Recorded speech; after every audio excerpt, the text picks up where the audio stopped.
Minio Delgado. Tengo 70 años y el día de mi cumpleaños recibí un regalo de 1,000 pesos de mi hermana. Pero cuando mi hijo Pablo vio ese dinero, me dijo: «Papá, ese dinero le queda mejor a mi esposa para comprarse algo lindo». Y cuando ella volvió de gastárselo todo, descubrió algo que cambió nuestra relación para siempre. Algo que nunca se imaginó que su suegro, pobre, tenía guardado. Imagínate la escena. Después de 45 años trabajando como electricista, después de criar a ese hijo como padre soltero, cuando su madre nos abandonó, mi propio hijo me dice que 1,000 pesos son demasiado dinero para mí y que es mejor dárselos a su esposa para que se compre ropa. Como si yo fuera un niño que no sabe manejar su propia plata. Pero lo que ni Pablo ni su mujer Alejandra sabían es que ese regalo de 1,000 pesos era una prueba que yo mismo había armado. Una prueba para ver qué tipo de personas eran realmente, y el resultado me iba a demostrar algo que había estado negando durante años, que había criado a un hijo egoísta, casado con una mujer interesada. Escucha esta historia hasta el final, porque lo que hice después va a sorprenderte tanto como los sorprendió a ellos. Y contame también desde qué país me estás escuchando, porque esta historia de hijos que se olvidan del respeto hacia los padres puede pasar en cualquier lugar del mundo. Para que entiendas cómo llegamos hasta acá, tengo que contarte quién soy yo realmente. Porque no siempre fui este abuelo al que su hijo considera demasiado viejo para manejar su propia plata. Durante 45 años fui el electricista más solicitado de toda la zona industrial de la ciudad. El hombre que arreglaba las fallas eléctricas cuando nadie más podía solucionarlas. Empecé trabajando en una empresa de instalaciones eléctricas a los 18 años, recién salido de la escuela técnica. Era el año 1971, y yo tenía hambre de progresar, de demostrar que sabía más que muchos electricistas con años de experiencia. Estudiaba de noche, hacía cursos, me mantenía actualizado con todas las nuevas tecnologías. En aquella época, ser electricista era considerado un oficio menor. La gente pensaba que éramos simples operarios que sabíamos conectar cables, pero no entendían la complejidad del trabajo. Yo tenía que leer planos complicados, calcular cargas eléctricas, diseñar instalaciones completas para edificios de oficinas. Era trabajo de ingeniero, pero lo hacía un simple electricista. Mi primer jefe se llamaba don Osvaldo Romero, un hombre de 50 años que había empezado como yo, pero que nunca había querido crecer profesionalmente. «Delgado», me decía, «vos estudiás demasiado. Con saber conectar cables alcanza». Pero yo sabía que estaba equivocado. El mundo estaba cambiando, las instalaciones se volvían más complejas y solo los electricistas preparados iban a sobrevivir. Durante mis primeros 5 años en la empresa, trabajé en proyectos cada vez más importantes. Edificios comerciales, fábricas, hospitales, escuelas. Cada instalación era un desafío diferente que requería conocimientos específicos. Los aires acondicionados industriales, los sistemas de emergencia, los tableros de alta tensión, todo tenía su ciencia. Mi esposa Graciela trabajaba como cajera en un supermercado para ayudar con los gastos de la casa. Vivíamos en una casita chica que alquilábamos en un barrio humilde, pero teníamos grandes planes para el futuro. «Herminio», me decía Graciela, «algún día vas a tener tu propio taller eléctrico y vamos a vivir como reyes».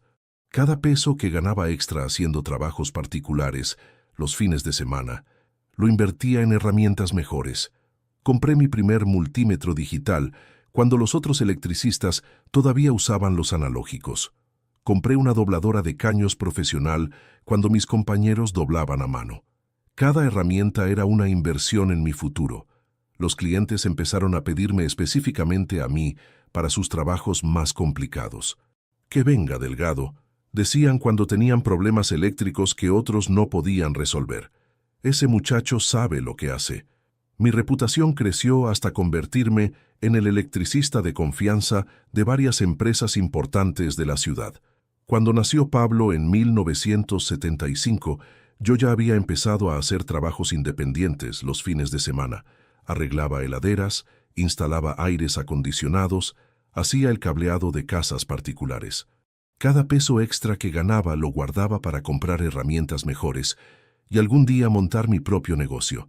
El día que nació Pablo, Graciela me hizo prometer algo que nunca olvidé. Herminio, me dijo mientras sostenía al bebé, prométeme que este nene va a tener una vida mejor que la nuestra. Te lo prometo, le respondí. Va a estudiar, va a ser profesional, va a tener todas las oportunidades que nosotros no tuvimos. Era una promesa que cumplí, aunque después me doliera cómo Pablo interpretó mis sacrificios. La vida nos cambió para siempre cuando Pablo tenía apenas 3 años. Graciela se enamoró de un vendedor viajero que llegaba al supermercado una vez por semana a entregar mercadería. Herminio, me dijo una noche después de acostar a Pablo, no puedo seguir viviendo esta vida. Necesito algo más emocionante. ¿Qué necesitas que yo no te puedo dar? Aventura, pasión, conocer lugares nuevos. Este hombre me ofrece viajar por todo el país con él. ¿Y Pablo? Pablo se queda con vos. Vos sos un buen padre. Se fue una semana después, sin despedirse del nene, sin dejar una dirección donde localizarla. Los primeros meses como padre soltero fueron los más difíciles de mi vida. Pablo lloraba por las noches preguntando por su mamá, y yo no sabía qué decirle. ¿Cuándo vuelve mami?, me preguntaba con lagrimitas en los ojos. No sé, mi amor, le respondía abrazándolo fuerte. Pero papá está acá y nunca te va a dejar. Tuve que aprender a hacer todo: cocinar, lavar la ropa, peinar a Pablo para el jardín de infantes, llevarlo al médico cuando se enfermaba, ayudarlo con los primeros dibujitos que traía de la escuela. Mis compañeros de trabajo me ayudaban como podían. Delgado, me decía don Osvaldo, si algún día necesitas llegar tarde por el nene, avísame. Acá entendemos la situación. Me quedé solo criando a Pablo, trabajando doble turno para mantener la casa funcionando.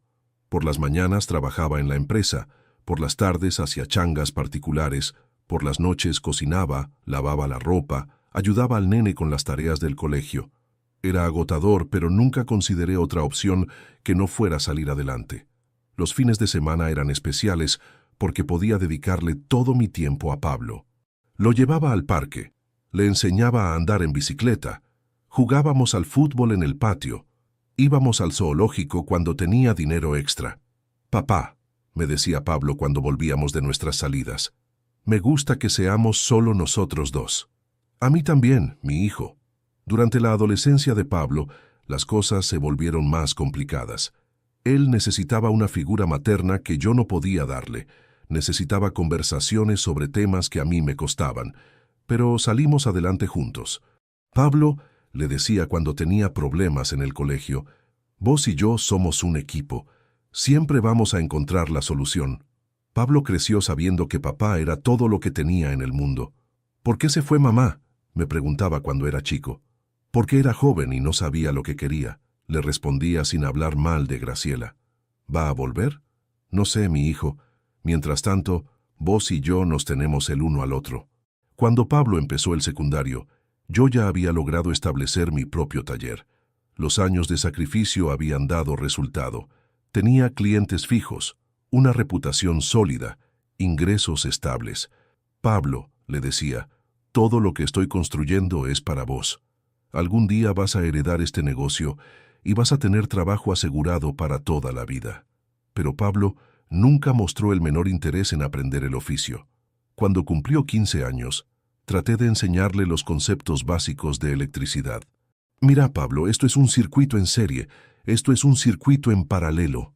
Él me escuchaba por cortesía, pero se notaba que su mente estaba en otro lado. Papá, me dijo finalmente, la electricidad no es lo mío. ¿Qué es lo tuyo? No sé todavía, pero algo más intelectual. Me dolió esa palabra. Como si trabajar con electricidad no fuera intelectual. Como si el oficio que había mantenido a la familia durante años fuera algo inferior. Pero no le dije nada porque quería que siguiera sus propios sueños. Durante la adolescencia de Pablo, empecé mi propio taller eléctrico. Había ahorrado lo suficiente para alquilar un local pequeño y comprar el equipamiento básico. Pablo, le dije cuando cumplió 15 años, algún día este taller va a ser tuyo. Te voy a enseñar todo lo que sé para que tengas un oficio seguro.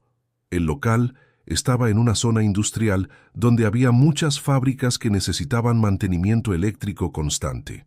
Empecé con trabajos pequeños, arreglar motores, cambiar fusibles, instalar luminarias, pero de a poco fui ganando la confianza de los gerentes de producción.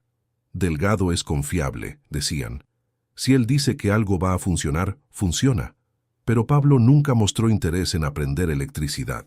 Prefería salir con los amigos, jugar fútbol, perseguir chicas. Papá, me decía cuando le insistía para que me ayudara en el taller, la electricidad no es lo mío. Yo quiero estudiar otra cosa. ¿Qué querés estudiar? Todavía no sé, pero algo más moderno. Le pagué la universidad sin chistar. 5 años de ingeniería en sistemas que me costaron una fortuna, porque yo quería que Pablo tuviera las oportunidades que yo nunca tuve. Mientras él estudiaba, yo trabajaba 12 horas por día para pagar las cuotas, los libros, los materiales, todo lo que necesitaba. Cuando se recibió en 2002, hice una fiesta en el taller para celebrar. Invité a todos mis clientes, empleados, familiares. Brindo por mi hijo, dije esa noche, el primer ingeniero de la familia Delgado. Pablo sonrió y me abrazó, pero yo sabía que estaba ansioso por empezar su nueva vida lejos del mundo de los talleres eléctricos. Consiguió trabajo en una empresa de software y se mudó a un departamento en el centro. Las visitas empezaron a espaciarse. Antes venía todos los domingos a almorzar, después cada 15 días, después solo para las fechas especiales. «Papá», me decía cuando lo llamaba para invitarlo, «tengo mucho trabajo. En cuanto tenga tiempo libre voy». A los 28 años conoció a Alejandra, una chica que trabajaba en recursos humanos en la misma empresa. Se enamoraron, se fueron a vivir juntos, y yo pensé que por fin Pablo iba a formar la familia que siempre había querido tener. Ahora que tiene pareja, me dije, va a entender lo que significa tener responsabilidades. La primera vez que Pablo me presentó a Alejandra, me di cuenta inmediatamente de qué tipo de mujer era. Encantada, don Herminio, me dijo, pero sus ojos recorrían el taller evaluando si había algo de valor.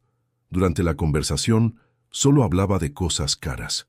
El auto que quería comprarse, el viaje que planeaba hacer a Europa, la ropa de marca que había visto en las vidrieras. Alejandra venía de una familia de clase media alta. Su padre era contador de una empresa importante. Su madre era profesora universitaria.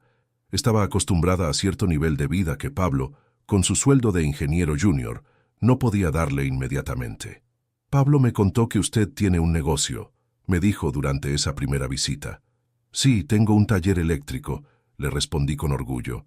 «Ah», dijo ella, y se notó una pequeña desilusión en su voz. «Pensé que era algo más grande». «Es un buen negocio», le expliqué. «Me ha permitido mantener a Pablo durante años y pagarle la universidad». «Claro, por supuesto», respondió, pero sin mucho convencimiento.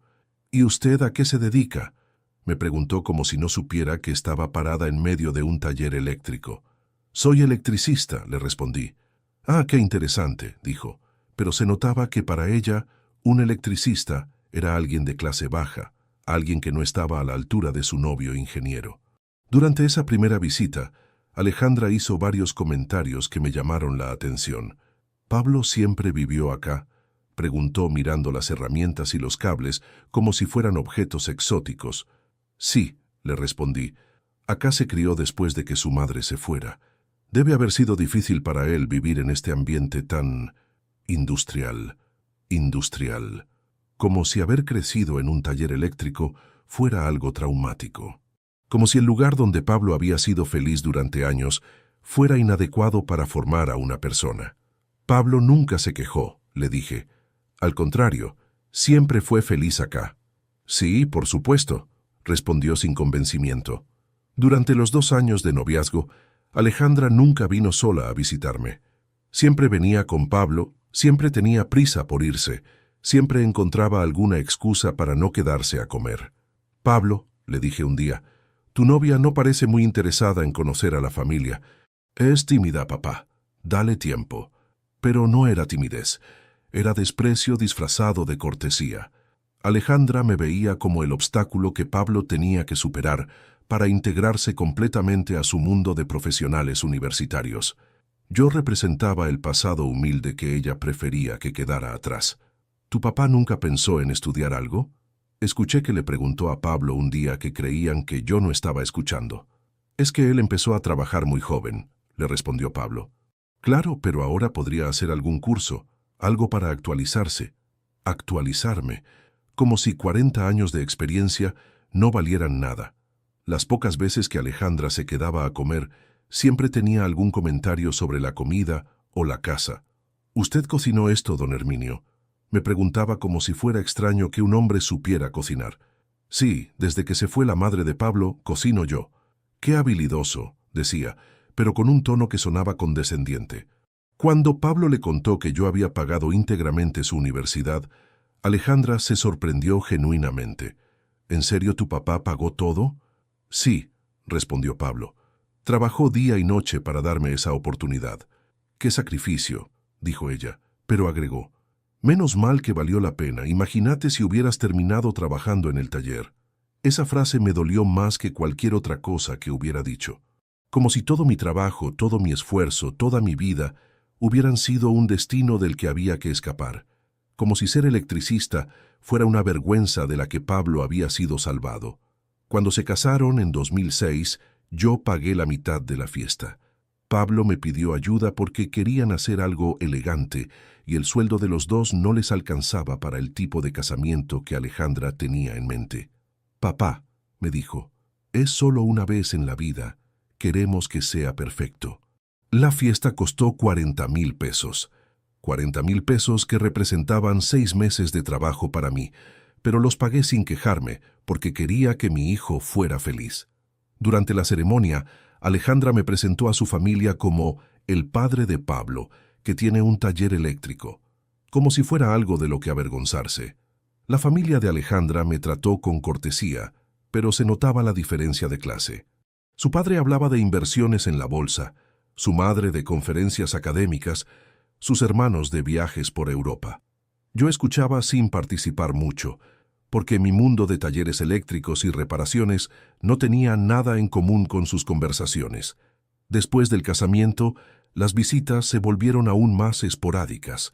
Pablo y Alejandra estaban ocupados construyendo su nueva vida de profesionales urbanos. Compraron un departamento más grande, cambiaron el auto, empezaron a frecuentar restaurantes caros y lugares exclusivos donde un electricista jubilado no encajaba. Cuando cumplí 65 años, me jubilé y cerré el taller. Durante 45 años había trabajado sin descanso, había construido una reputación sólida, había ganado bien la vida, tenía mis ahorros para la vejez, mi casa propia, mi auto, todo lo que necesitaba para vivir cómodamente sin depender de nadie. Pero Pablo y Alejandra interpretaron mi jubilación de manera diferente.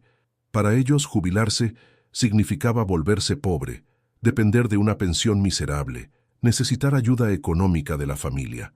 Nunca se les ocurrió preguntar cuánto dinero tenía ahorrado o cómo estaba mi situación financiera real. «Papá», me dijo Pablo después de que cerré el taller, «si necesitas ayuda económica, decime. Entre Alejandra y yo podemos ayudarte con algunos gastos». Era bien intencionado, pero me dolió que asumiera automáticamente que yo estaba en problemas financieros solo por haberme jubilado. «No necesito ayuda, hijo. Tengo mis ahorros». «Pero papá, con la jubilación no se puede vivir bien.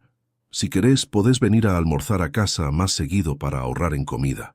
Era su manera de ayudar, pero también era su manera de confirmar que me veían como al abuelo pobre que necesitaba caridad familiar. Durante los siguientes 5 años, la relación siguió deteriorándose. Pablo y Alejandra venían a visitarme cada vez menos. Cuando venían, siempre era de apurado, siempre tenían algún compromiso social más importante. «Papá, no podemos quedarnos mucho porque tenemos una cena con clientes de la empresa». Las llamadas telefónicas también se espaciaron. Antes Pablo me llamaba todas las semanas para saber cómo estaba. Después empezó a llamar cada 15 días, después una vez por mes, hasta que prácticamente solo me llamaba para mi cumpleaños o las fiestas. «Papá, disculpa que no llamé antes, pero estuvimos muy ocupados. El año pasado, cuando cumplí 70 años, decidí hacer algo que había estado planeando durante meses. Quería probar qué tipo de personas eran realmente Pablo y Alejandra. Quería saber si me querían por quien era o si me veían como una carga, como el viejo pobre que había que soportar por obligación familiar. Llamé a mi hermana Esperanza, que vive en otra provincia y que siempre había sido muy generosa conmigo. Esperanza, le dije, necesito que me hagas un favor muy especial para el día de mi cumpleaños. Lo que quieras, Herminio. Necesito que me mandes 1000 pesos como regalo, pero quiero que se los des a Pablo diciéndole que es para mí. ¿Para qué quieres hacer eso? Quiero ver cómo reacciona cuando vea que su padre pobre recibe una suma de dinero importante. Esperanza entendió inmediatamente lo que yo quería comprobar. Ah, ¿querés ver si trata de quedarse con la plata o si realmente te la da? Exacto. El día de mi cumpleaños, Pablo vino con Alejandra a la tarde. Trajeron una torta comprada y un regalo pequeño, alguna baratija que habían agarrado en el último momento. Durante años me habían acostumbrado a regalos cada vez más baratos y menos pensados. «Feliz cumpleaños, papá», me dijeron sin mucho entusiasmo. Estábamos tomando mate en la cocina cuando sonó el timbre. Era un mensajero que traía un sobre certificado para mí. «¿Qué será?», preguntó Pablo con curiosidad. Abrí el sobre y adentro había 1000 pesos en efectivo, junto con una tarjeta de Esperanza que decía, «Para mi hermano querido, en su cumpleaños número 70. Que disfrutes este dinero como te mereces». Pablo se quedó mirando los billetes como si fuera la primera vez que veía 1000 pesos juntos. «Papá, qué regalo tan generoso el de tía Esperanza». Alejandra también miraba el dinero con ojos brillantes. «Sí, 1000 pesos es mucha plata», agregó como si estuviera calculando en qué se podrían gastar. «Es un regalo hermoso», dije yo, guardando los billetes en el bolsillo. Esperanza siempre fue muy buena conmigo. Pero Pablo tenía una expresión extraña, como si estuviera pensando en algo importante. Alejandra le hacía señas con los ojos, como si estuvieran comunicándose sin hablar. Después de un rato, Pablo se aclaró la garganta. «Papá, ¿puedo hacerte una sugerencia sobre ese dinero?» «¿Qué sugerencia?» «Bueno, vos ya tenés todo lo que necesitas acá en casa. Tenés comida, tenés donde vivir, tenés todo cubierto. En cambio, Alejandra necesita ropa nueva para el trabajo. 1000 pesos le vendrían bárbaro para comprarse algo lindo». Se me helaron las venas cuando escuché esas palabras.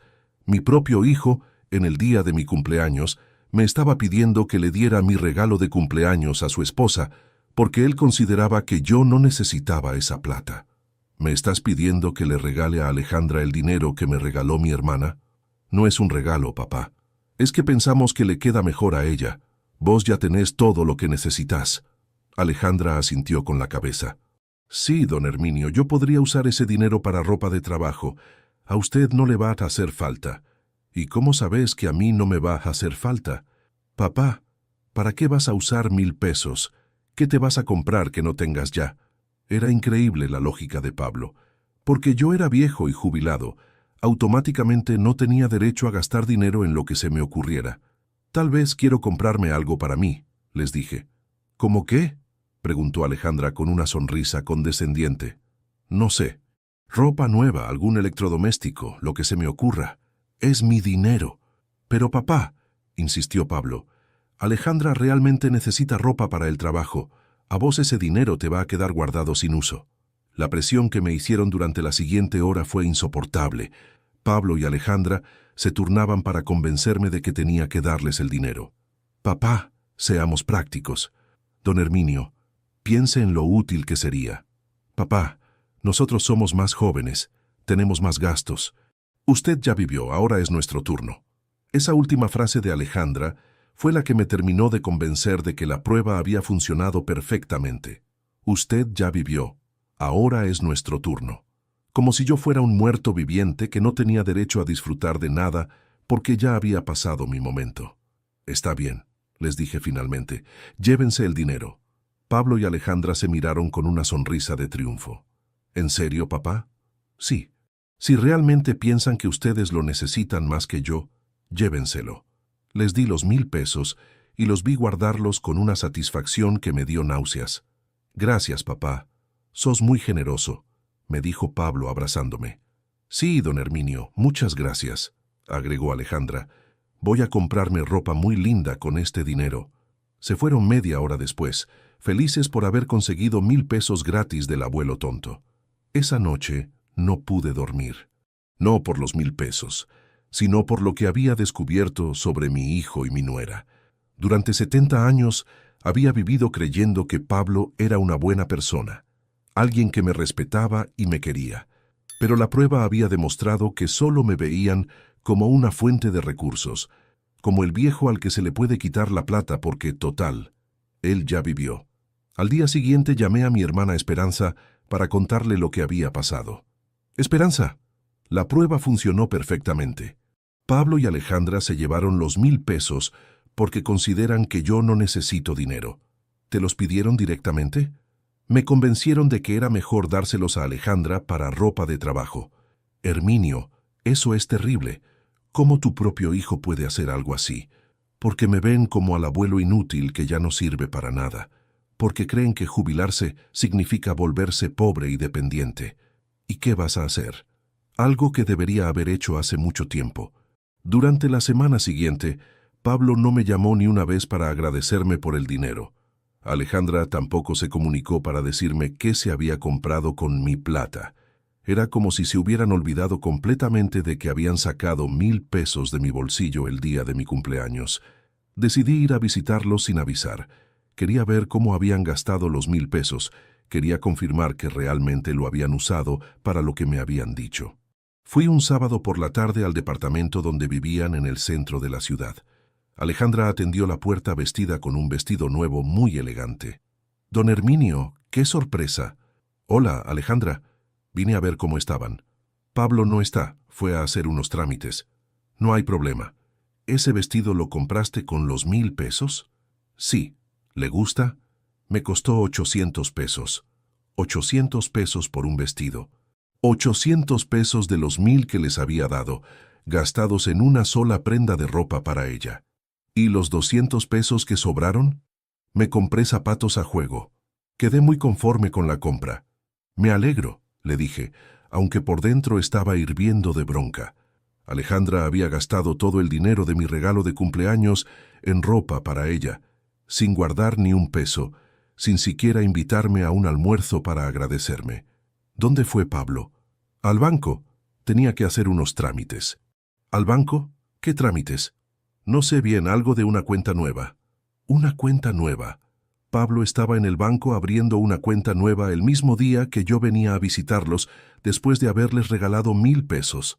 Era demasiada coincidencia para ser casualidad. «Alejandra», le dije, «¿puedo preguntarte algo?» «Sí, claro». «¿Vos realmente crees que yo no necesitaba esos 1000 pesos?» Se puso incómoda con la pregunta. «Bueno, don Herminio, usted tiene su casa, su comida, no le falta nada básico». «Eso no responde mi pregunta.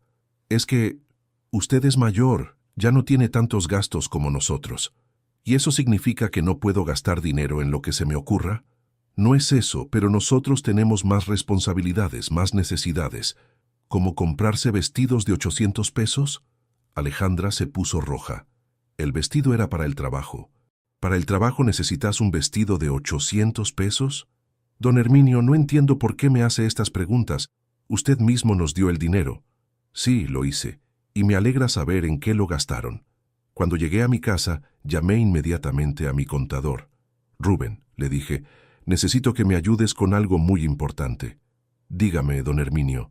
«Quiero hacer una transferencia bancaria muy llamativa. Algo que se note mucho cuando Pablo revise sus movimientos de cuenta». «¿Qué tipo de transferencia?» «Quiero transferir 50,000 pesos de mi cuenta de ahorros a mi cuenta corriente, pero quiero que la transferencia tenga una descripción que llame la atención». «¿Cómo qué?» «Como liquidación de inversiones o venta de propiedades. Algo que haga pensar que acabo de recibir una suma importante de dinero». Rubén se quedó callado unos segundos. «Don Herminio, ¿puedo preguntarle para qué quiere hacer esto?» «Para que mi hijo se entere de que su padre pobre maneja más dinero del que él se imagina». «Ah, quiere darle una lección». «Exacto». El lunes por la mañana hice la transferencia con la descripción «Liquidación fondos de inversión, primera cuota». Era una descripción que sonaba como si yo hubiera vendido alguna inversión importante y estuviera recibiendo el dinero en cuotas. 50,000 pesos que pasaron de una cuenta mía a otra cuenta mía, pero que iban a aparecer como un ingreso en mis movimientos bancarios. Pablo trabajaba en el sector de sistemas del mismo banco donde yo tenía mis cuentas. Era muy fácil para él revisar los movimientos de dinero de su padre sin que yo me enterara. Había estado espiando mis finanzas durante años, por eso sabía cuándo cobraba la jubilación, cuándo pagaba las cuentas, cuándo hacía algún gasto importante. Lo que Pablo no sabía es que yo también tenía contactos en el banco. El gerente, Luis Morales, había sido cliente del taller durante años y me tenía mucho respeto. Don Herminio me había dicho una vez, si alguna vez necesita algo del banco, no dude en llamarme. Ahora necesitaba su ayuda para confirmar algo importante. Luis, lo llamé el martes por la tarde. Necesito preguntarte algo confidencial. Dígame, don Herminio, ¿es posible que alguien del banco esté revisando mis movimientos de cuenta sin autorización? ¿Tiene sospechas de algún empleado en particular? Mi hijo Pablo trabaja en sistemas. Tengo la sensación de que está mirando mis cuentas sin mi permiso. Luis se quedó pensando. Eso sería una violación grave de la privacidad del cliente. ¿Quiere que investigue? Sí, pero discretamente. No quiero que se entere de que estoy preguntando. El miércoles por la mañana, Luis me llamó de vuelta. Don Herminio, confirmé sus sospechas. Pablo accedió a sus cuentas el lunes por la tarde, poco después de que usted hiciera la transferencia grande. ¿Cuánto tiempo estuvo revisando? Según los registros, estuvo casi 1 hora mirando todos sus movimientos de los últimos 6 meses. 1 hora revisando mis finanzas. Pablo había dedicado 1 hora de su tiempo de trabajo a espiar las cuentas bancarias de su padre. No solo me había quitado los 1,000 pesos del regalo de cumpleaños, sino que además me espiaba financieramente para saber cuánto dinero tenía. Luis, le dije, quiero hacer algo más. Quiero programar varias transferencias falsas durante las próximas semanas. Transferencias que hagan pensar que estoy recibiendo mucho dinero por la liquidación de inversiones. ¿Cuánto dinero? 1,000,000 de pesos, repartido en 5 transferencias de 200,000 cada una. Don Herminio, ¿está seguro de que quiere hacer esto? Completamente seguro. Quiero que Pablo piense que su padre pobre acaba de liquidar inversiones por 1,000,000 de pesos. ¿Y después qué va a hacer? Esperar a ver cómo reacciona cuando se entere de que el viejo al que le robó 1,000 pesos en realidad es millonario. Durante las siguientes 3 semanas programé las transferencias falsas. 200,000 pesos cada martes, siempre con descripciones como liquidación inversiones, rescate plazo fijo, venta propiedad rural. Movimientos que sugerían que yo estaba convirtiendo inversiones en dinero líquido por razones importantes. Pablo no tardó en reaccionar. El jueves de la 3ª semana me llamó por teléfono con una voz que hacía años no le escuchaba. Papá, ¿cómo estás? Bien, hijo. ¿Vos cómo andás? Todo bien. Hacía tiempo que no hablábamos. ¿Te parece si vamos a almorzar este domingo? Hace meses que Pablo no me invitaba a almorzar. Hace meses que no se preocupaba por cómo estaba. Pero ahora que creía que yo tenía 1,000,000 de pesos en el banco, de repente se había acordado de que existía. Me parece perfecto, hijo. ¿Dónde quieren que nos encontremos? ¿Te parece si vamos a aquel restaurante caro del centro, ese que te gusta? Mentira. Nunca habíamos ido a un restaurante caro juntos. Pablo siempre elegía lugares baratos cuando salíamos a comer, o directamente me invitaba a comer a su casa para no gastar. Pero ahora que pensaba que yo era millonario, quería llevarme a un lugar caro. El domingo fui al almuerzo con Pablo y Alejandra. Durante toda la comida se comportaron de manera completamente diferente a como habían sido conmigo durante años. Pablo me trataba con un respeto que hacía tiempo no me mostraba. Alejandra me hablaba como si fuera una persona importante, no como el viejo estorbo de siempre. Papá, me dijo Pablo mientras comíamos, tengo que contarte algo. Alejandra y yo estamos pensando en comprar una casa más grande. ¿Ah, sí? ¿Y tienen la plata ahorrada? Bueno, tenemos parte, pero necesitamos ayuda para el resto. ¿Cuánto necesitan? 200,000 pesos. 200,000 pesos. Exactamente la cantidad que aparecía en cada una de mis transferencias falsas. No era casualidad. Pablo había estado espiando mis cuentas. Había sumado todo el dinero de las supuestas liquidaciones. Y ahora me venía a pedir exactamente el 20% del total. Es mucha plata, les dije. Sí, pero nosotros sabemos que vos tenés ahorros importantes, dijo Alejandra con una sonrisa falsa. ¿Cómo saben eso? Bueno, papá, respondió Pablo.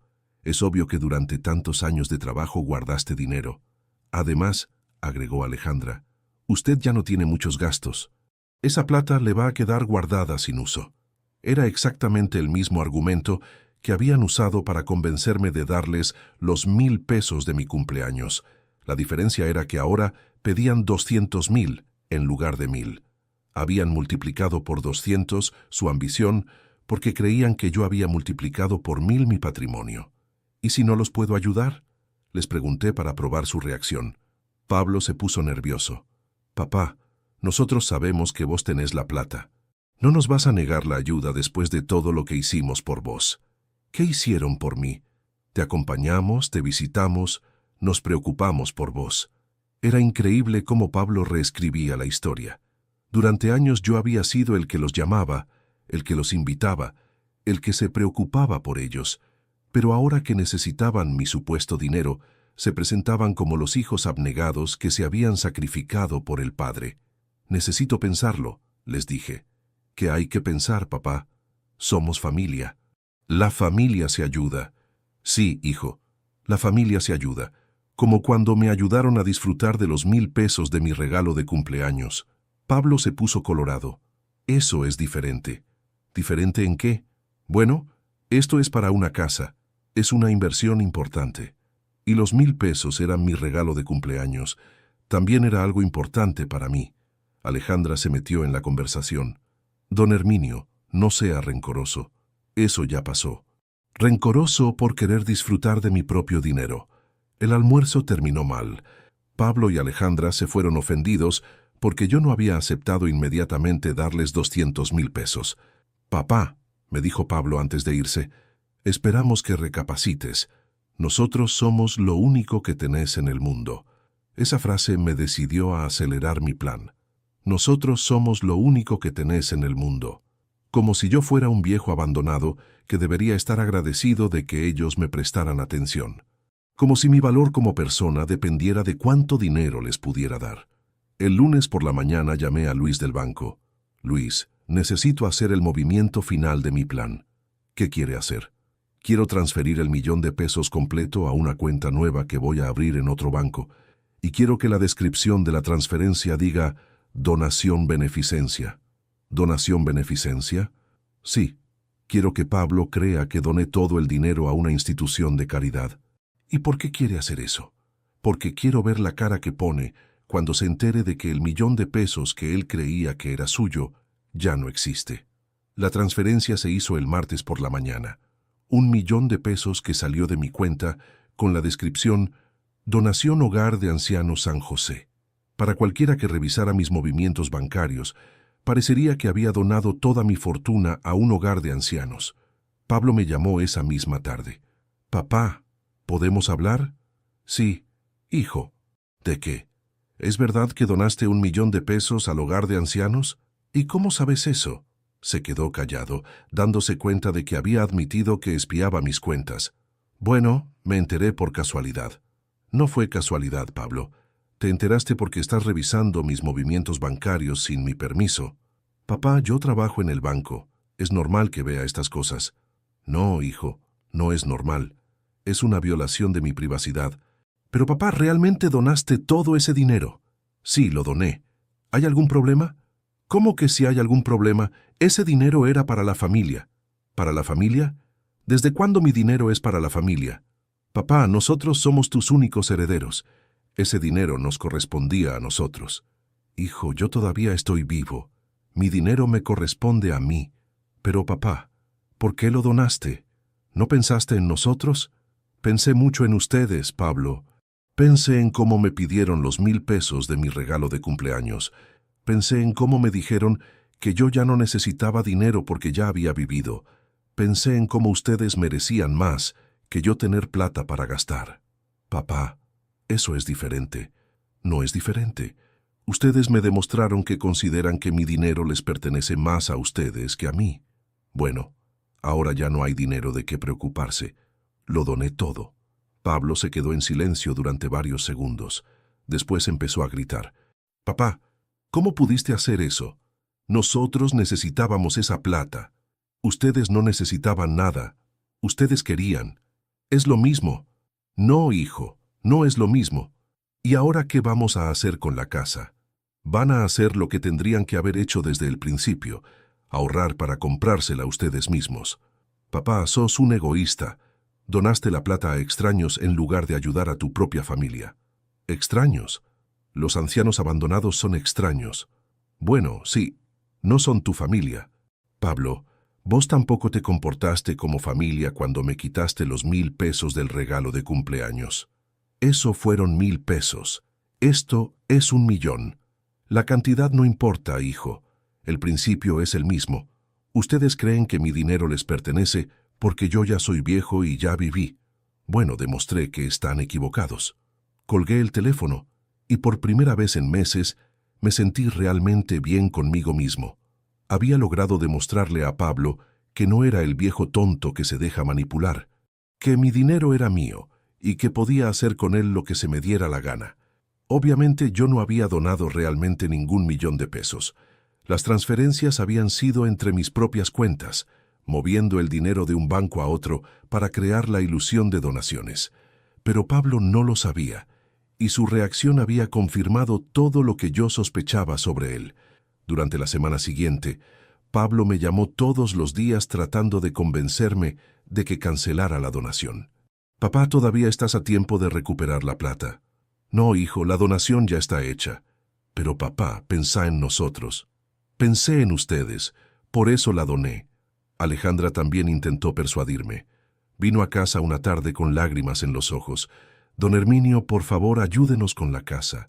¿Ahora me pedís ayuda después de gastarte mi regalo de cumpleaños en un vestido?» Era solo un vestido. Era mi dinero.